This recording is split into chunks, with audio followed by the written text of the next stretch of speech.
What the f*** was that? Damn you, son of a bitch! You saw a building? Yes. Plane crashes and the angry ghost of a dead airman await the most haunted crew. Oh my God!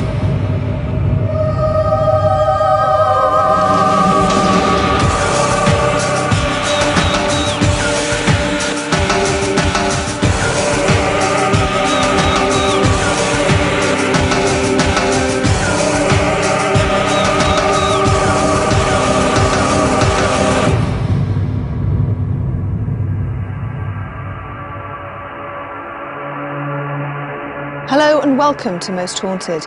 This week we've brought you to RAF East Kirkby, the site of numerous World War II plane crashes, phantom pilots, ghostly footsteps and a control tower that seems to come alive with paranormal activity. We've certainly got our work cut out for us. The construction of the airfield began in 1942. 57 and 630 squadrons were based here and they were equipped with the mighty Lancaster bombers. By 1943, the number of servicemen and women who were stationed at East Kirkby quickly topped 2,000. East Kirkby's aircraft suffered losses in Berlin and Nuremberg and Wessling raids. Towards the end of the war in April 1945, a Lancaster bomber caught fire whilst it was being loaded with bombs, resulting in a huge explosion, which set off further bombs. 4 people were killed, 6 Lancasters were destroyed and a further 14 were damaged. The RAF finally disposed of the site in 1970 and now it's a museum. This is one of the most haunted airfields in Lincolnshire, possibly in the country. A lot of paranormal activities taking place here. There have been so many plane crashes on this airfield. That's obviously one of the reasons. We put this hangar up here that we're sitting in now in 1987, and you know, there's been lots of happenings here. To start to tell you, how, you know, all the ghosts, it'll be here a long, long while. There's been an awful lot of young lives cut short after taking off or landing from this airfield. There is so much wreckage here from a multitude of crashes, and one in particular is the wreckage of a Spitfire. The body of the pilot was found underneath the plane over 50 years after the plane crashed. His wallet, still intact, gave up the sad story of a man who cancelled his leave only to be killed. Is it his ghost that's seen walking away from the wreckage, or is it just dark shadows moving around in an old warehouse? Now, you can't get closer to a death scene, if you like, than actually bringing the wreckage here and housing it, because it was that wreckage that took those lives away. And I think that is why some of those unfortunate, tormented souls still linger. And many people working in that hangar late at night have sensed ghostly goings on. There's a very interesting crash of a B-17 American bomber. He was actually from another airfield and he was in trouble and he desperately wanted to land here at East Kirkby, and he radioed in, was not given permission to land and was told to go round again. He went round again and still wasn't allowed to land, and on his 3rd attempt he crash landed on the perimeter of the airfield, and all 10 of those poor unfortunate young American airmen perished. That was in 1944 and it crashed in December 1944, and I was only 13 years of age then, but I remember it very well because I was the second person to go to the crash site. In fact, I see the flying fortress coming down. There wasn't anything anyone could do. We see them, they brought them out on stretchers covered up with blankets, you know, and they was burnt to us in ash nearly. They was just black, yeah. You know, I remember it as if it was yesterday, that.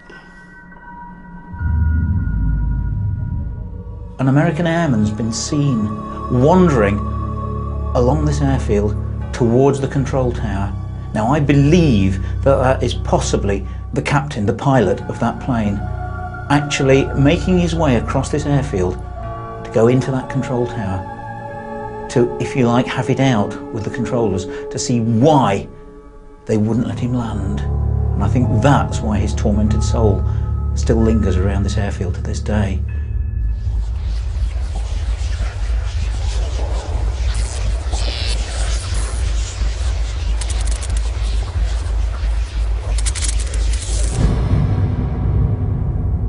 In the early 40s, when war raged across Europe, this part of the control tower would have been in operation 24 hours a day by service personnel who were trying to safely land stricken aircraft. A strange feeling of being watched has been experienced in this room by staff, and also a dull murmuring of voices has been heard when there's no one here. The control tower, of course, that was the hub. That was where so much, if you like, energy was used, emotion, if you like, all those planes taking off and landing, being controlled by all those people in the control tower.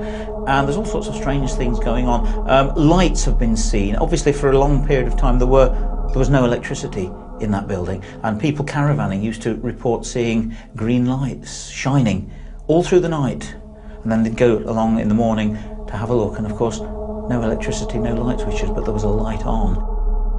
I've seen these lights 3 times, and what sticks out the most is you don't, when you see them, you do feel quite calm. You certainly don't feel threatened by the light. The other thing I notice with these green lights, when you do see them, you never see them come and you never see them go. People, since this place has been open to the public and is now set up as an old-fashioned control tower, walking around, hear the telephones going. They've got old-fashioned telephones in there, but none of them are connected. When you go in there at night on your own, it's very, very quiet, and quiet is quiet. But when you get something quieter than quiet, that goes straight through you. And any man, we've been no end of people, lots of people going, even policemen will say, oh, I'll do it, but they always run back at the last minute, if you like. So I do defy anyone to do that. Now, Phil, there are plenty of supposed haunted airfields in Great Britain, but what makes Kirkby so special? Well, this has actually got the reputation of being the most haunted airfield in Great Britain, based on the documented sightings. They've had everything from American airmen to disembodied voices in the control tower, telephones that ring by themselves, and the feeling in the control tower of oppression is quite noticeable. Oh gosh, I don't fancy that later on at all. No, it's going to be interesting later on. What about the baseline tests? Because you've spent a long time doing those. Did you come up with anything? I mean, it must be very difficult because it's got such a huge amount of space. It is difficult in the hangar. We've used the EMF meter around some of the parts to see if there's any residual energies. Nothing was detected. In the control tower, it's a different story altogether. We can do all the baseline tests in the control tower. The EMF meter, again, didn't pick anything up, but hopefully later on, things might kick off. I think with what's happened here, with all the different things I've seen on the airfield, I certainly do believe in them, or there is something paranormal that is happening. So I certainly believe more that there is than what there isn't.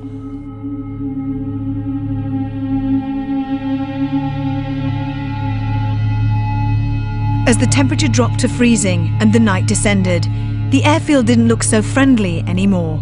With the arrival of our medium, Derek Okora, we made our way into the hangar.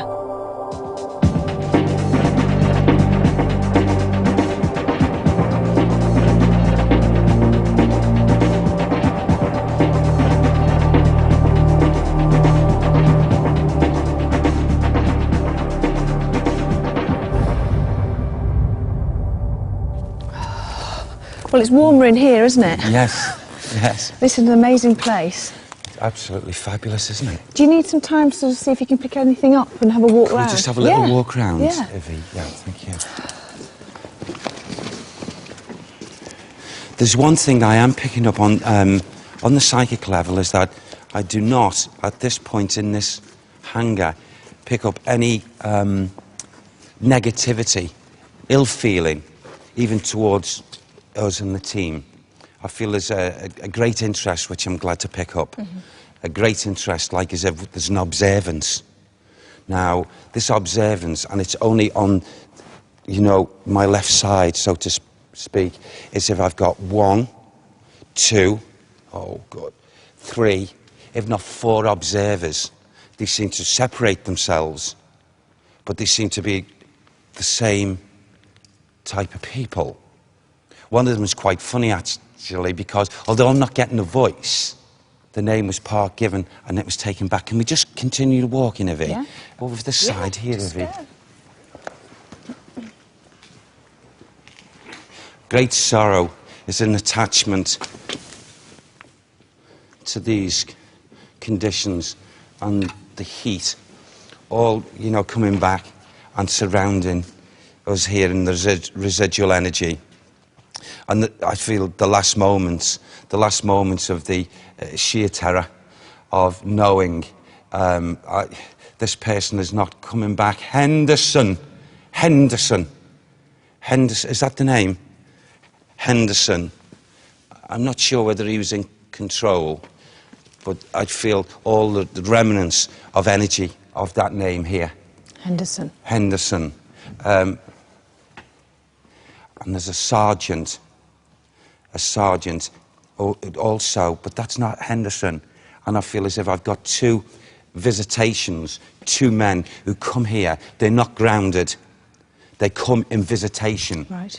And I feel they're drawn back in some way with the residual energy of history or the links with this.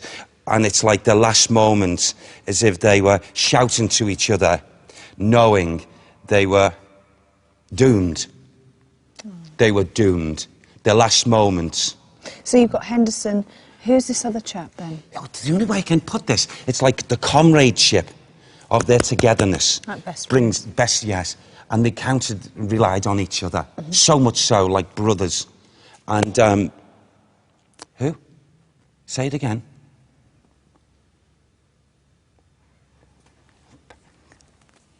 It sounded like bank, or banks. It's what, Sergeant Banks? Is that Sergeant Banks? Sergeant Banks, I feel that is. Right. Okay. So Sergeant Banks and Henderson. Yeah. There's another one. Who's the other one? Oh! Okay, can we just go a little bit further? Yeah, because I feel as if this one is active here. He is active. Oh. He makes himself be seen. He's made himself be seen. Person who perished here in this actual area. And his anger was his non-understanding over something. I'm also getting the thought pattern coming to me as if from here I want to go over to the area across the yard, that area over to the tower. Absolutely. And it's like anger is spiritually and psychically is going over. Who is this person who's saying to go over there? I don't know why I get this, but I'm getting the English and I'm getting American. Like American and, ooh, and it's as if I want to push up into the tower and express my anger up there. Right, well, do you want to go to the tower? Can we go a little bit further up? Yeah, sure. Who? Say it again. I can hear you. Who are you? Who? Don't you forget me. I said, I won't. Who are you? Are you the person?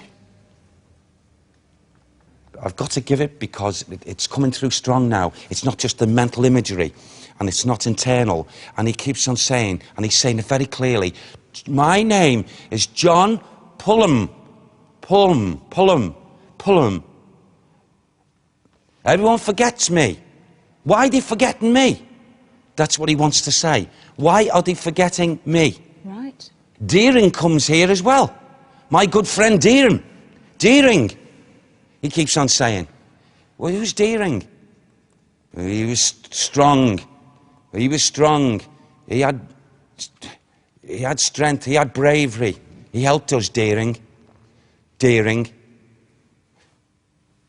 John Pullum. Okay. Is he the angry spirit then, that's Miss John? No, he's not. These are the individuals that are in this hangar decided to come here now to possibly help us. So it's not the man who died here? No, it's not. Right. We may find that later. Right. Maybe he'll step forward. He's got to step forward. But I feel the anger is keeping him grounded to this. In fact, I would say that these individuals that are now deciding to communicate are not grounded, that they're visiting from the Welder spirit. But this one here that is attached here is angry because of the possibilities, what should have been, that was not done. And he's angry. It's like as if he goes to the tower, you know, and you know, he just wants, oh gosh, he wants an explanation. He wants an explanation, and he's not going to leave here until he gets the answers, but he can't because he's frustrated. So does that mean that his spirit will always be here until somebody gives him an explanation? Until someone comes from the Welder spirit and gives him that explanation, but the one who won't not give him the explanation is because he or this person was wrong. Was wrong. Wrong in the tower. Right. Was wrong in the tower. Right. He is just so angry. He believes, still to this moment in time, that what happened to him should never have happened. Right. Derek was picking up on a lot of energy from a particular wreckage, and so far he was correct, but we needed the pilot's identity. Would he be able to give us the pilot's name, and most importantly, tell us if it's his ghost that's haunting the airfield? Okay. A memory thought patterns coming through on the residual energy is that how unlucky, how unfortunate, had circumstances been different, the man who lost his physical being in his life shouldn't have been there, shouldn't have been here. And I want to talk about, I haven't got my wallet with me.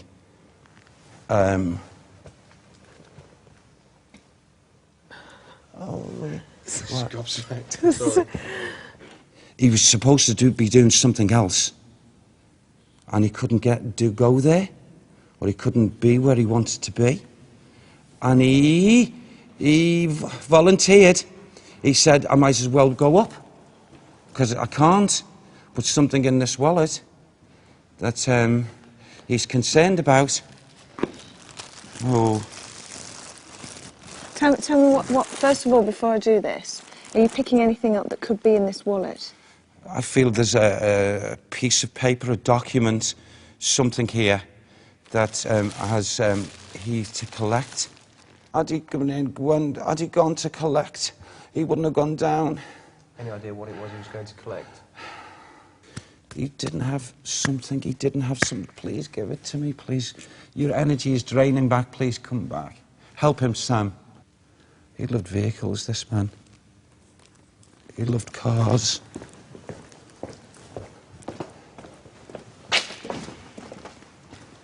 Oh, his energy's coming close in. Monitor him, Sam, monitor him. I know he's a good soul, he's not a bad soul. What's that document? I keep on getting this desire of, with him, of a love of car and cars.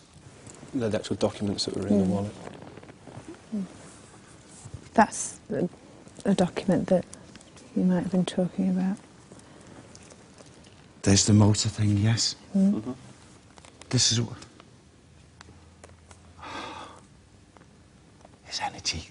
He's so pleased, even in my hands. It's as if, like, he's... Oh, that means more to him than actually losing his physical life. Can I just go back on a couple of things? You know how you came up with the quote, how unlucky or unfortunate? Yes. And he shouldn't have been here. He was actually due to collect that vehicle from the garage on the day that he died. Yeah. Bless him. But he couldn't collect it. He is angry at certain times when he goes to the tower. Oh. He is angry. He is. And he may display a little bit of anger over there, I feel. In the memories of what should have been, what could have been. Can we go over to the tower? Yeah. love to go there. Yeah, okay. Because I feel as if we're being drawn there, you know. The ghost of an airman has been seen regularly walking towards the control tower. Most people believe this apparition to be the ghost of one of the American crew members of a B-17 that crash-landed, killing all on board. According to Derek, this is not so. The ghost is that of a pilot who was not allowed to land at the airfield. This in fact did happen on July the 1st, 1943. A Canadian pilot flying a Spitfire requested permission to land as he was low on fuel. For some unknown reason, his request was not granted, and he crashed miles from the airfield. In 1989, his plane was finally found, under the ground, along with his body and his wallet.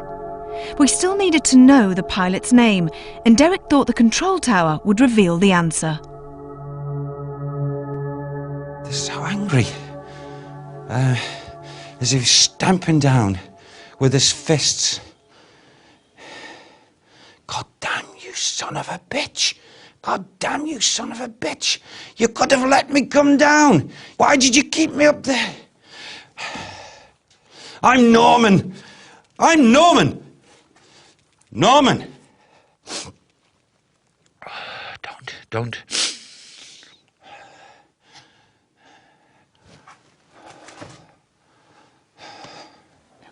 Yeah, I'm okay, I'm in control. Look, I personally feel as if this poor soul, Norman, is in his own torment.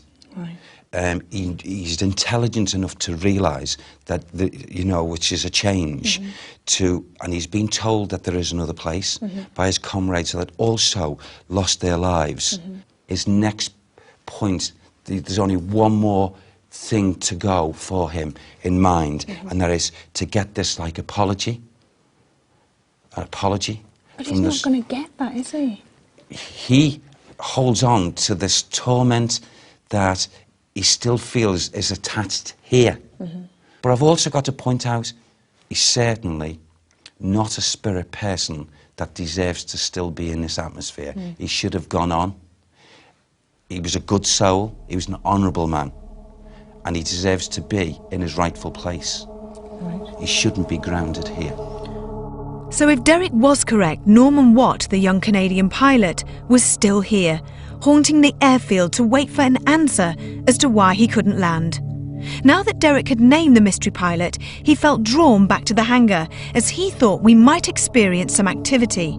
Just in case we did catch something paranormal on camera, Richard Felix was keeping an eye on us in the monitor room, and Jonathan, the owner's grandson, joined us in our investigation. A little bit earlier, I was drawn to the back of this plane, this aeroplane, and I'm being drawn again. Right. It was not a spirit person showing themselves, but I heard a voice saying, "Go to the front of the plane." Right. And he pointed up to the engines, and he said, we're pleased, we've been watching, we've been looking in. However, he said, we're pleased with the work that's been done. They're all functional. And I said, what are all functional? And he said, the engines, but one is not totally functional, and it's not working. We're waiting, all of us, in anticipation for it to be completed, so the 4 engines will be workable again. But it's just come back now, and he's pleased, this man, as the voice. And I said, who are you? And he said, Hutchins. It sounds like Robert Hutchins. Robert Hutchins. And there's another one. There's 2 of them. They've come together. Robert Hutchins and my good friend Robert Hay. Robert Hay. Right. Robert Hutchins and Robert Hay. They come and visit here. They're interested and drawn back to this particular plane. Right. And because they're interested in watching the completion of these engines being sorted out. Can we check that with Richard? It sounded like Robert Hutchins and Robert Hay. Yeah, can you check the names Robert Hay and Robert Hutchins in connection with the Lancaster bomber? Yeah, here's the one minute. they're here. Okay. But they're not constantly here. It's just fleeting visits. They are totally aware if the engines were to be spun now, one would most definitely not be functional. We should check on that about the engine. Sorry, Phil, just see if that's true. Richard, is it true that one of the engines on the Lancaster is not functional or not functioning correctly? You're quite right. One of those engines has recently been changed. It does actually need a slight adjustment or tweaking. What was that? What was that? Did you hear that again? Shh. It's all from the far corner. Oh my God, did you hear that? Yes. Did you hear that? Stay still, stay still, stay still, stay still, stay still. Shh, stand still. Down there now. Down there now. Did you hear that? It's got a honk.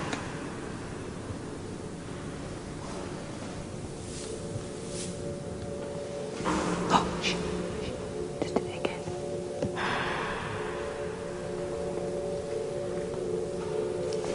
There. There's something over there. Should we go round? Yeah. Should we go round?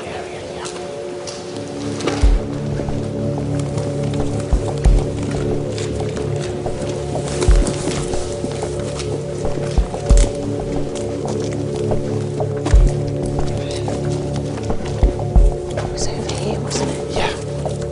This area. Shh, shh, shh, shh.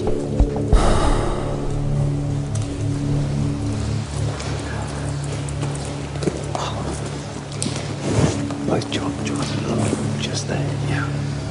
He just moved. The torch around. There's a figure of a guy with a cap. Doing that, just right by there. Did you see him?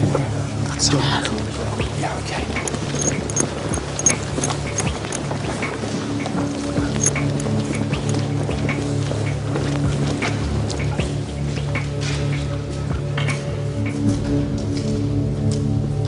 We were both basically where you are. Yeah. Jonathan said, have you picked anything up from here? From the camera. And literally we moved the light, the torch around, and exactly where Jonathan was standing, there was literally a guy, it was a top hat, just completely black, like a shadow black. Guy with a hat, like a captain's hat, he was just pointing like this. And I just stopped. I stopped dead, and Jonathan said, "Yeah, I know. I've seen it too." And I said, "What?" And he said, "Well, first thing I saw was an orb." He said, and then I just saw the figure, and I said, "Yeah, well, that's what I've seen, a figure of a." Was he pointing to the bomber car? He was pointing in this direction. In that direction. Towards the direction of the bomber. Well, what do you think we should do? Do you think we should just stand near the bomber and be really quiet and see if we can pick any noises up? I feel that is an area in which, you know, we're likely to get something there. Okay. Should we stand near the bomber then? Yeah, yeah. And if this man was pointing in that direction, he's pointing in the direction of the bomber. Now, there is a draw on the energy, so they've got to. The drawing was to it, definitely. Should we stop here? Okay. If everybody just stands really quietly. Right, stand. Right, shh. Shh. Come on. Please, just for the ears alone, for the hearing, please put your effort into making some kind of gesture, noise. Did you hear that? No, I missed it. Listen. And again. Please, come on, please. Oh, they're back there. Did you hear that? That is not wind or anything like that, Evie. I keep seeing shadows. Yeah. Oh, did you hear that? Yeah. Just over there to the left. Yeah, I've got an idea. What? There's three of you, and there are three cameras.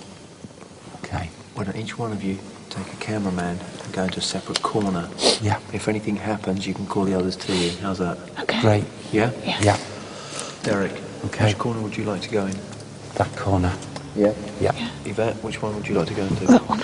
This one there? Phil? I'll go with Derek. Did you hear that? Yeah. This is right. I'll go down there. I've just Okay, heard John. something Yeah. from him. Come on, let's go over here. We decided to split into small groups. Derek, Jonathan and John Dibley, one of our cameramen, were in one group. Craig, Carl and myself had decided to go to the area where Carl had seen the shadow of an officer. And Phil and Rick sat quietly near the bomber. Right, so are we just going to be quiet? Yeah, we're just going to be quiet for a second. Yeah. From your point of view, I mean, could you not like look at it sort of like the noise is like creaks or anything? Because it isn't. Yeah, there could be just normal building noises. Because that hangar hits at quite a high structure and it will catch the wind. I mean, the slightest noise echoes all the way down the hangar. It's like I say, you hear a noise that sounds right next to you and you could have actually been the other end of the hangar. You've got to admit though, it's a very spooky atmosphere. Profile was looking that way as well. See the peak of his cap? Actually no, he could have, because you could see his finger but his arm wasn't long. So he could have been pointing over there. Where Derek is. Come on. We're all thrilled with your effort. And we're absolutely thrilled that you're here. Please. Whilst Derek was trying to communicate with the supposed spirits, something had started to happen to Jonathan. The hangar was freezing, but Jonathan was burning up. You know who I am, don't you? Okay. If at any time you feel uncomfortable, please tell us that, won't you? I feel warm. You feel very warm? warm. Okay. Yeah, you are. He is as well. God, you're cold. Yeah, you are hot. I can assure you you're alright. Yeah, fine. Okay? Everything's safe and everything's okay.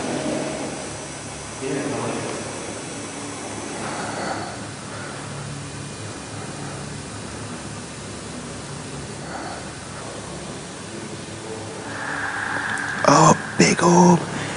Big orb just came right in front of the screen. Is there anybody there? Is there anybody here with us in the hangar? I thought that was interesting. Did you hear that? Did you hear that? Yes. Right. Flash that light. Is there anybody there? Norman?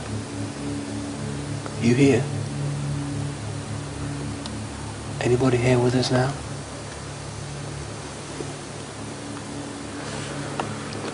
What I find quite interesting is the fact that Carl and Jonathan both saw the same thing at the same time. So would you put that down to unexplainable? The only other thing I can think of being is a shadow cast by somebody else. But there was nobody there. There was only, because we just walked into the other corner of the hangar. So, but it's good that they both independently witnessed it at the same time. Do you want to sit in the chair? Why am I sitting in the chair? That's it, keep going. Fuck.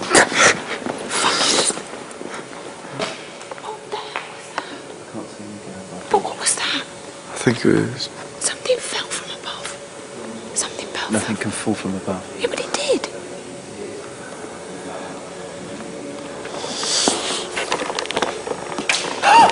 Someone's throwing something.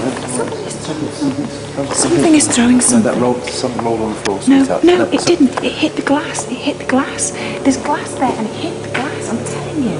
That's what happened before. Yeah, but something hit the floor. No, it didn't. It hit the glass cabinet. It fell from above and hit the glass cabinet, I'm telling you. Something hit this glass? Yes! Yeah, it was like a pebble. 2 stones had fallen onto us. Was it coincidence, or had someone thrown them? We were confused as to why this had happened, but we were about to be more mystified when we heard about Jonathan. He's here and he's very, very, very hot. If you place your hand on his forehead, Carl, you know that he's... You know, Jonathan? Yeah. You know where you are? You know where you are? You are boiling. He's very hot, isn't he? Absolutely. Feel his forehead. He's... Oh my God, are you all right, sweet? Yeah. You see, this could also be thought transference through a spirit person who's undergone, bless, situations of burning at last moments and explosion. He's burning up. His wrists are just... Slowly, eh? Maybe feeling, maybe post-traumatic shock after, so Yes. picking up the feelings of... Yes. Yeah? His sensitivity is just like drawing him in. Right, I've got you. We've got you. Yeah. Let's just get Jonathan out into the fresh air, yeah? Yeah. Okay. Just take your time, nice and slow. We all escorted Jonathan outside into the fresh air, where shortly after he was back to his normal self. Meanwhile, the rest of us carried on our investigation, but it wasn't long before another member of our crew began to feel very uncomfortable. I hate to say this, but my left arm is burning. Is it? Is it? It's been doing it for about the last 2 minutes. It's becoming uncomfortable. Okay, now there's another transference again.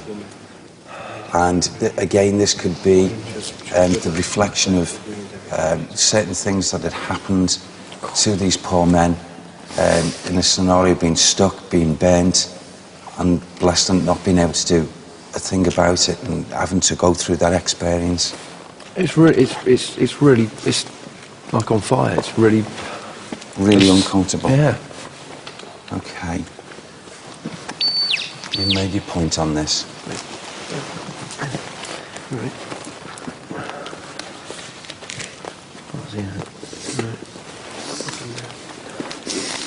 You smell burning? Yeah. Yes, absolutely. No. Absolutely. Smell it, Evie. Oh my God, it stinks! Yes. Smell it! Yes. Smell it! It's there. Smell it, guys! Okay, come on. Okay. Oh Absolutely. My God. Yeah. Yes. Smell it. I can Look. smell it. Yeah. Okay, take it off now. Come on, it's most uncomfortable. Let's talk to him. Yeah. Yeah. What is it? Okay. All right. Oh, yeah. Smell it. Has Come it on. anybody else smell Yes. it, Craig? Smell It's the it. burning, the hairs, and also the beginning of the flesh. That is burnt. Yeah, absolutely. How are you feeling, Carl? Scared. Pooless. Okay. Come on, take this off now. Take this energy off. There is your phenomena. You're an emplacement phenomena. So they've finished. Yeah. Tom, smell it. Just smell his house. Yeah. Yeah. They've taken the hairs on your arm. Yes. They've gone all short. Are you all right? You see, these are the things that they can do to really, really prove to us all, okay, in a natural form, a phenomena that can't be, it's not tangible, it can't be gauged, but the spirit people, if they've undergone an experience, can transference that thought for it to manifest to our physical bodies. This is the most bizarre investigation so far I've come across. It's bizarre. Is there such a thing as thought transference, where a spirit can induce feelings and pain of their suffering onto a living person? If so, had it happened here tonight? Were Carl and Jonathan picking up those terrible feelings that the pilots experienced in their last moments before death? During the night, different members of the crew had spent time in the control tower. We all thought that nothing was going to happen until Carl, John and Stuart went and investigated the building at 4 a.m. Oh, what the fuck was that? What was that, man? Flash? Is that your car? No, I swear to God. That was a flash just through there. I've seen that flash. No, what was it? Right. Is that someone coming upstairs? Is anyone else in here? We've got to go investigate, you guys. The boys had experienced what has been seen and reported many times, the strange light and the door closing. Had the ghost of Norman Watt visited them early in the morning? Is anyone down there? What was that light? I don't know. That... During the rest of the investigation in the hangar, the noises stopped and everyone felt fine. It was almost as if the mischievous presence we all felt earlier had just simply disappeared.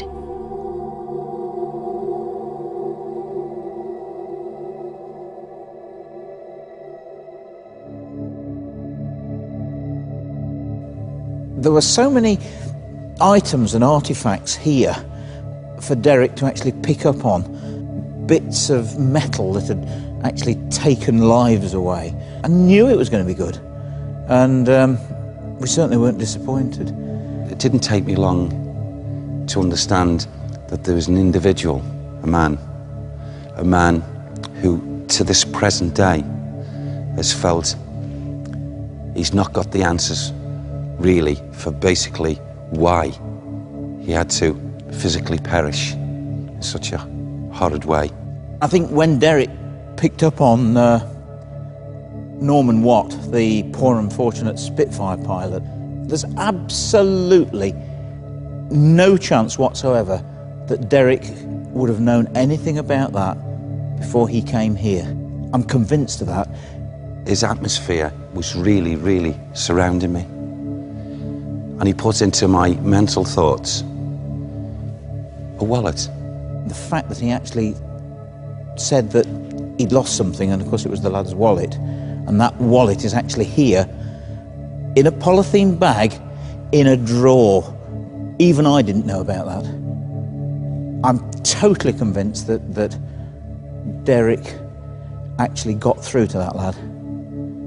It was absolutely fascinating. It's convinced me beyond all doubt, A, of Derek's ability, and B, that there are ghosts.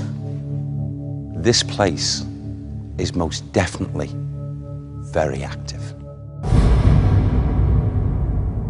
Of all of the investigations I've seen, this particular one is the most fascinating. We've got so much different phenomena. We've got apparition sightings, we've got noises that are being heard, orbs even, and also this interesting smell phenomena and somebody's temperature going up. We've got loads of different sort of phenomena that are also different for the people involved because they're accessing all the different senses. So visual, smell, hearing, all of that. And I think it's fascinating to look through and try and sort out exactly what's going on.